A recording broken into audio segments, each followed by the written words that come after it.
or ethical hacking, which is vulnerability analysis. Okay, just let me just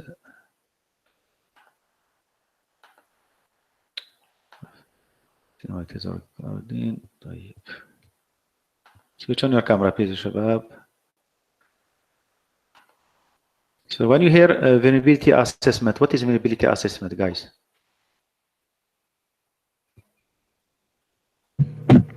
Anyone? Yes, when you, for example, assess a website and check for vulnerability if it has any same goes for network. So you're checking if the network, for example, has any vulnerability or not. Yes, that's one part. When we talk about vulnerability analysis, yes, it is with regard to try to find out any existing vulnerability or vulnerabilities within a system, okay, whether a physical system or, let's say, software or website. And also, when we talk about vulnerability analysis, okay, also it is related to vulnerability management. It's not just because just let's say discovering vulnerability on its own is not enough. Okay, we're going to see later that when you discover something existing within your, let's say you have many vulnerabilities that have been discovered within a system, how am I going to do or to deal with such vulnerabilities? This is what is related to as a vulnerability management. Okay. Now, in terms of, let's say, when we do vulnerability assessment, it is an important part of a good security program. Okay, because when you do, for instance, when you do vulnerability assessment and you discover vulnerabilities within your system, okay, you will take action. Okay, how you are going to deal with such vulnerability. Okay, what will be your next phase or next step, just to defend yourself against such vulnerability if it is exploited by, let's say, a hacker.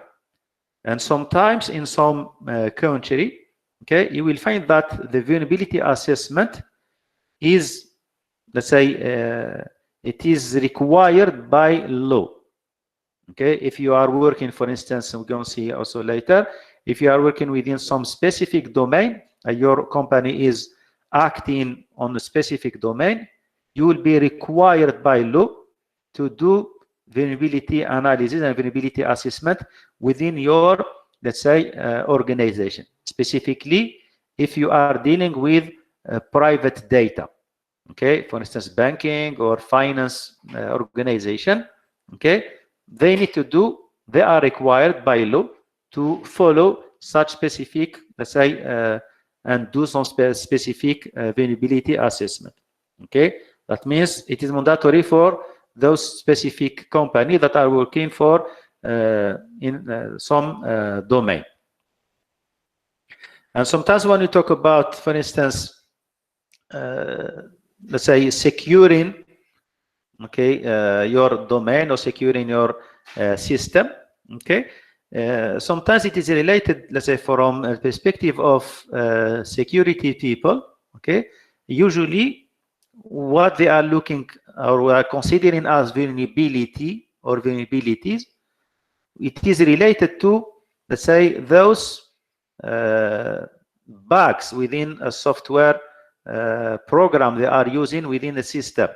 Okay, maybe they will look at the configurations or weak configuration within the system. But what they will... Doctor? Yes, you are not seeing my screen, Shabab? No. Why didn't tell me from the beginning? الله يهديكم.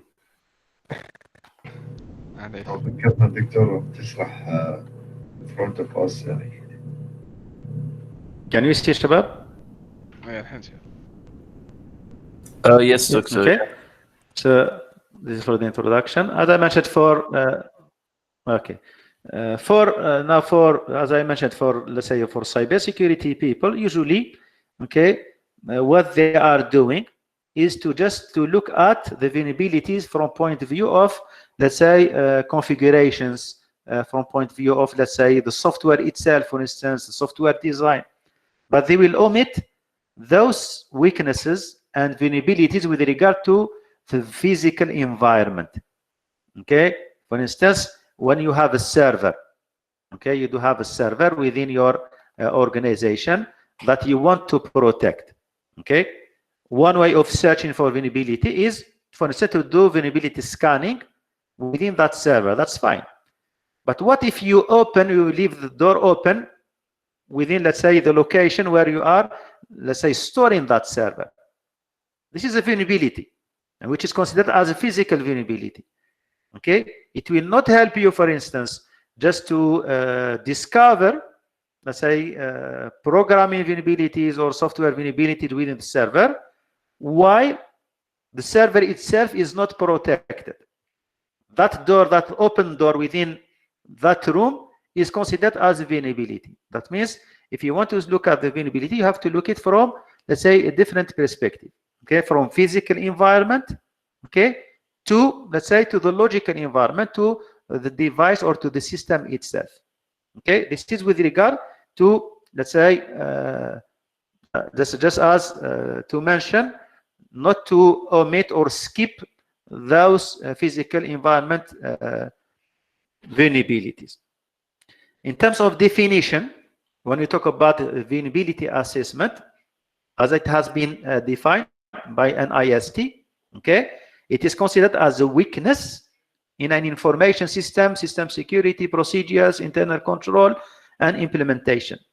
All those weaknesses, okay, that can be found within the system or the procedure, even from the procedure, security procedure. For instance, you do have, let's say, a weakness in controlling who has access to the server room or to the data center, for instance. This can be considered also as a vulnerability. Okay, and it can be, as long as those vulnerabilities discovered, for instance, can be exploited by someone. Anything that can be exploited by someone to affect, for instance, or to damage or to access unauthorized data or to hack a system is considered as a vulnerability, without regard to whether it is physical or logical thing. Okay, that means any weakness whatsoever, the weakness you can discover that can be exploited by a hacker, by an attacker, to achieve their goal, this is considered as a vulnerability. And discovering the search for those vulnerabilities, okay, is part of what is known as vulnerability assessment. Clear, Shabab? Yes. Okay. Now, from point of view of the ethical hacker, okay. Now, if you remember what we said when we started this course, we said like there will be some types of, let's say, a fight between an ethical hacker, okay, and the hacker, between pen tester and the hacker itself. Okay, and we said that as a security guys, okay, what you need to do, you need to find out all those bugs, all those vulnerabilities, to try to defend yourself, okay, to prevent any exploitation to those vulnerabilities. But from the point of view of the hacker or the attacker needs only one vulnerability to be discovered, okay, in order just to get inside your system. In the other side, as a defender, as a pen tester, okay, you need to discover all those vulnerabilities. So let's say you do have, as an ethical hacker or pen tester, you have to discover, let's say, a number of vulnerabilities. In the other side, the attacker needs only one to discover only one vulnerability to get inside your system or to hack your system. Okay, that means it is very important for, from point of view of the ethical hacker, to be, let's say, to be in one step ahead of the attacker. Okay, you have to be one step or more steps ahead of an attacker, in order just you have to discover, to be the first to discover those vulnerabilities, in order just to, let's say, close them, to remove them before an attacker will discover them. So it is always for you. That means when you talk about vulnerability assessment, okay, it is a way for the ethical hacker or the pen tester to discover those vulnerabilities before the attacker discover them and exploit them. Okay, as now what you are going to search, as for instance, as an ethical hacker, when you do the vulnerability assessment, okay, you need to try to discover any faulty system. Okay, if you have a system and the system has some faults and some weaknesses, you need to discover them before an attacker will exploit them and compromise the system. Sometimes you do, let's say, assessment, vulnerability assessment, to try to discover, for instance, about, let's say, to search for whether there are in the market, for instance, new technology, new product that are fighting against some specific, for instance, I have just discovered that I do have ABC vulnerability. So I will search in the market whether there are some new technology, new software that are that will prevent, okay, a hacker or attackers from exploiting such vulnerability. Sometimes, for instance, when you do vulnerability research, you will look, for instance, you go to the dark web and try to find out whether the hackers are exchanging or they are making public those vulnerabilities related to your, for instance, to your company you are trying to defend. Okay, and also when we do vulnerability research, you try to verify whether there are new, let's say, product, new improvement or new improved security system. For instance, I am using, let's say, I am using XYZ system with ABC operating system. So while searching for vulnerability, it is, let's say, a way to discover whether there are a new updated operating system, there are a new updated system on the market, so you can purchase them in order just to defend against those vulnerabilities. This is from the point of view of an ethical hacker. Now, when we talk about vulnerability research,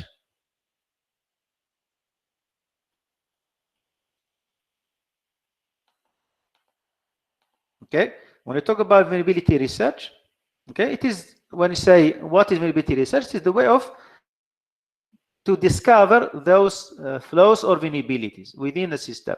Okay, because if you do have an open system with specific applications that have some vulnerabilities, that means that or those vulnerabilities can be exploited and misused by an attacker. Okay, and also when we do vulnerability research, okay, as I mentioned, finding vulnerabilities is not enough. What you need to do, you need to do vulnerability management, which is related to, for instance, how you are going to classify those vulnerabilities. Okay, if I have discovered 1, 2, 3 vulnerabilities, these vulnerabilities should be classified in order of, for instance, low, medium, or high, for instance. Okay, in order just to start with the highest one. You know, if you don't have, let's say, enough budget to defend, now to remove those, let's say, discovered vulnerabilities, okay, at least you try to eliminate the highest one, that the one that have, let's say, more impact if it is exploited on your system, for instance.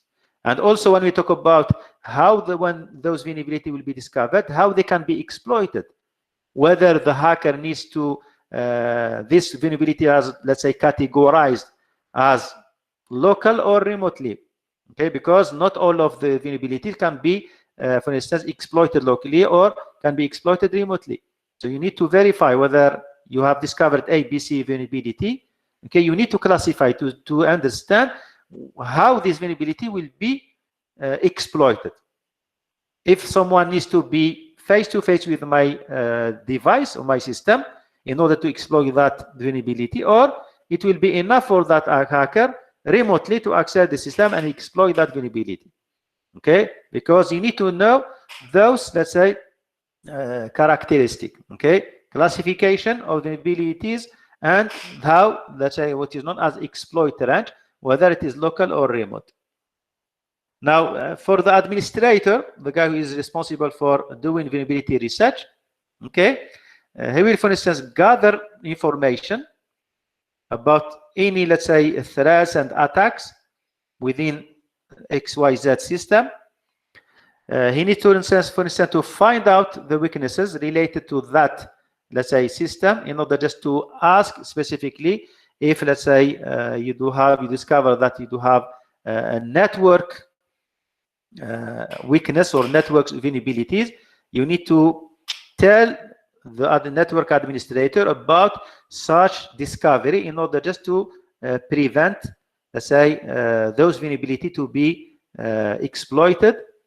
Okay, gathering information that will help you to secure, let's say, to prevent those problems. And specifically now, when you know, for instance, that you have discovered XYZ vulnerability, okay, if an attack has happened or it is happening, how are you going to recover from such attack? Okay, if you know, for instance, the severity of the vulnerability you have discovered, okay, you can say, for instance, if this vulnerability has a high level, severity level, that means if that vulnerability is exploited, it will have a high impact on the device itself, on the system, or on the network, the whole network system.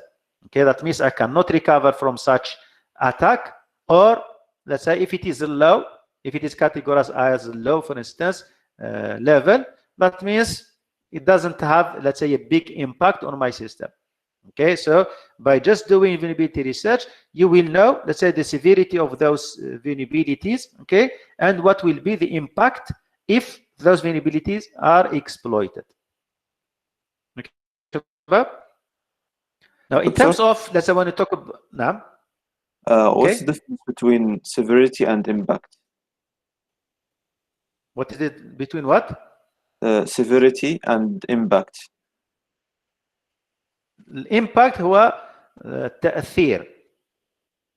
Okay, and the severity level is, let's say, the level of تأثير.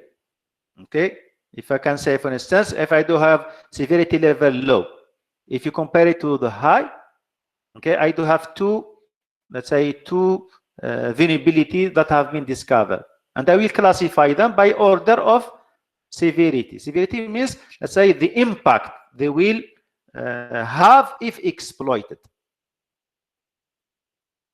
Okay, when we talk about severity, اللي هي درجة التأثير. Yes. Clear? Yes. Okay.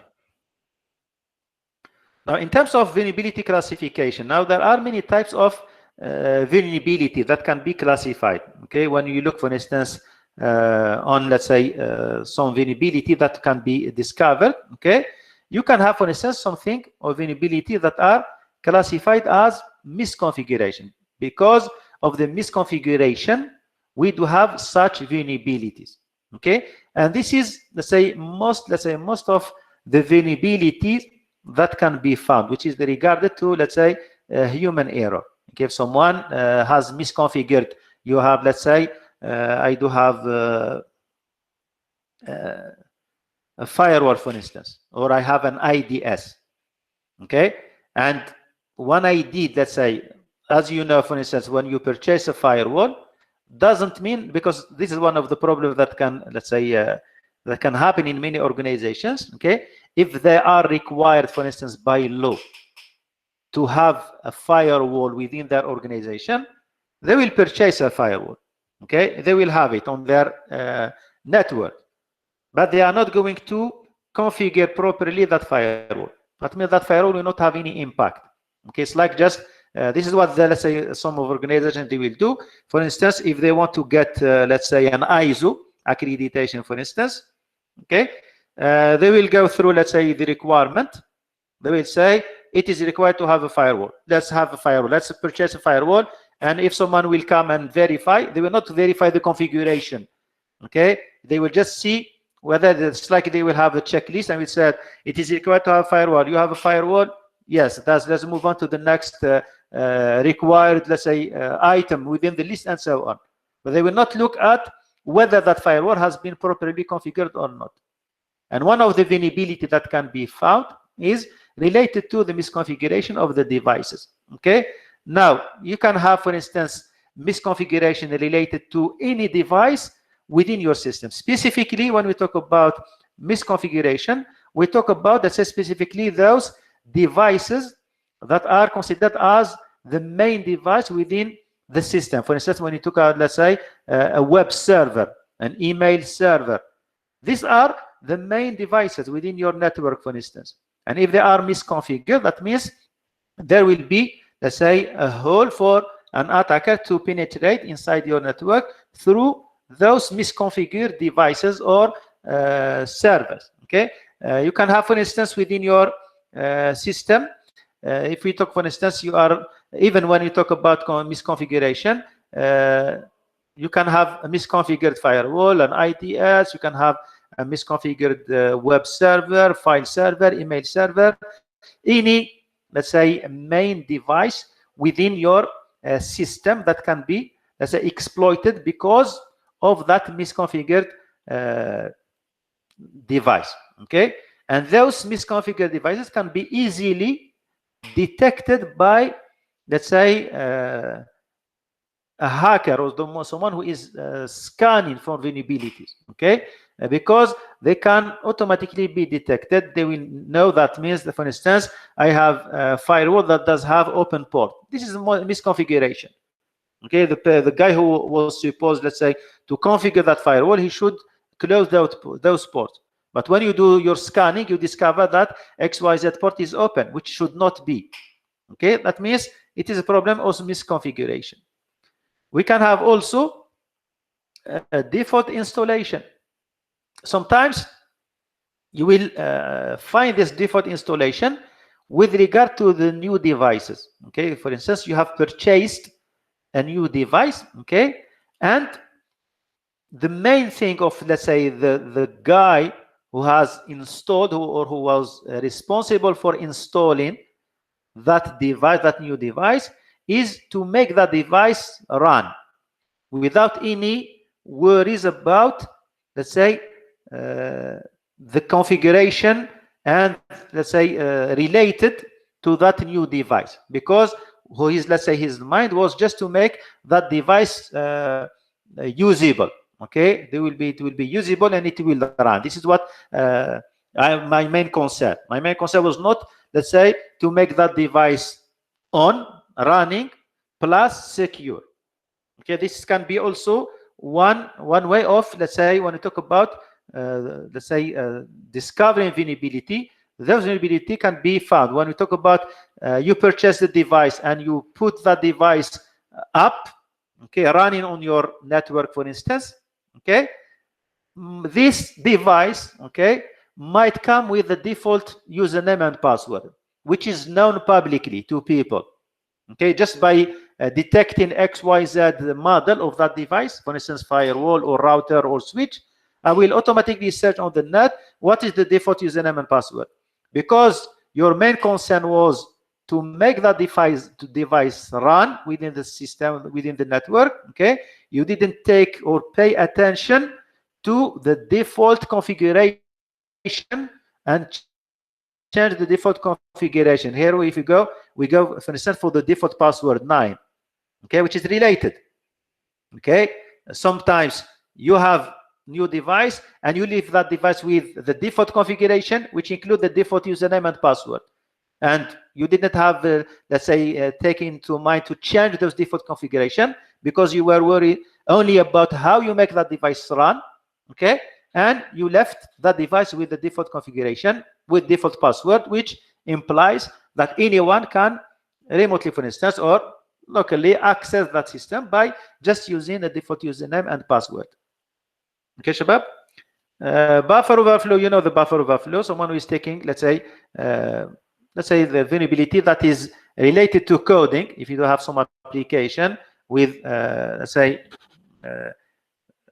deficiency in coding, and someone will take, let's say, that opportunity to send and overflow the buffer of the system. We talk about unpatched server. When we talk about what is unpatched server, Shabab? What is an patched server? Unupdated. An updated server, yes, because here we talk about the server. We're not talking about normal device, a normal system. We talk about the server because they are the main thing within your network, for instance. Okay, when you talk about server, that means you have your user account installed on that server. You have your file server. You have your employees' emails. When we talk about email server, that means within any organization, the unpatched server, the server that are running some types of operating system, and those operating systems are known for some vulnerabilities. If they are not patched with the correct, let's say, application, correct coding, correct software to close those vulnerability or to remove those vulnerability, that means this can be considered as, let's say, a way for an attacker, or it can be considered as an entry point into your system, into your network, because of that server that has not been updated. Okay. Also, when we talk about sorry, unpatched servers, doesn't it mean that there is a vulnerability on the server that has not been patched or something like that? Yeah, this is what I have been saying. Oh, okay, but no, because he said. Oh, okay, never mind. Okay, yeah. The server that has not been updated. Yes. Okay. You discover that there is XYZ vulnerability within the operating system running on that, for instance, on that server, or XYZ application, which is related here, application that is running, for instance, inside the server, and that application or the operating system has some vulnerability which has not been patched, which has not been closed or updated. That server has not been updated just to close and to remove those vulnerabilities associated with whether we talk about the operating system running on the server or the application themselves. Okay? Yes, guys? Okay, now yes, for the design, we can find also vulnerabilities that are associated with the design. Okay, when I talk about the design itself, okay, when you design, whether we talk about, let's say, you are designing, for instance, a software, okay, let's say you are designing any software that will run, whether operating system or encryption coding or whatever, let's say the design you are doing within a system, you will find that based on the design, let's say you designed your website, okay, and that website will accept input from users, okay, and within your design you didn't take into consideration to validate user input, for instance. This can be considered as flaws related to the design, okay, and the vulnerability can be associated with the design itself. The way you have designed your website, the way you have designed, let's say, your program, okay, or your software, your application, it does have, from the beginning, it does have such flaws or, let's say, bugs. You can find something that is related to the operating system itself, okay, the vulnerabilities that are associated with operating system. That's why you find, for instance, Microsoft, from time to time, they are, let's say, upgrading system. They are releasing some patches related to some vulnerabilities discovered within ABC operating system and so on. Okay, application also, when you took, as I mentioned, for the application, you need, for instance, your application to have, let's say, some vulnerability that are associated with the application is, for instance, you can access or run an application without being authorized, without being authenticated, for instance. You are using that application, and that application is not verifying or, let's say, validating users' data, and so on. You can have open services which are related to the open port. Okay, for instance, you can discover vulnerabilities associated with open port. Okay, as we remember, what we said about the port is they are related to the service, a service that is running and listening on that port. That means that port is open. So you can find, for instance, some services that are there, that are not used, they are not needed, but they have been left open and running on that system, and you can discover that those services have associated vulnerabilities which can be exploited by an attacker. Okay, and as we mentioned, we have mentioned for the password, default password, which can be found in some system. Also, let's say some security people will forget, or because they were concentrated on some aspect of security and they left the main thing to change password. That's why you have to, for instance, to go through all the devices you do have and verify whether they are using default password. And this is what is happening when say, let's say a device is manufactured by a manufacturer, for instance, it has a default username and password. Okay, and it's up to you to change it. Okay, it's up to, let's say, the people who are going to use that device to change the password and username for that specific device, and you have to make sure that let's say username and password should be changed. Okay, guys. Okay. So we stop here. Okay, any questions?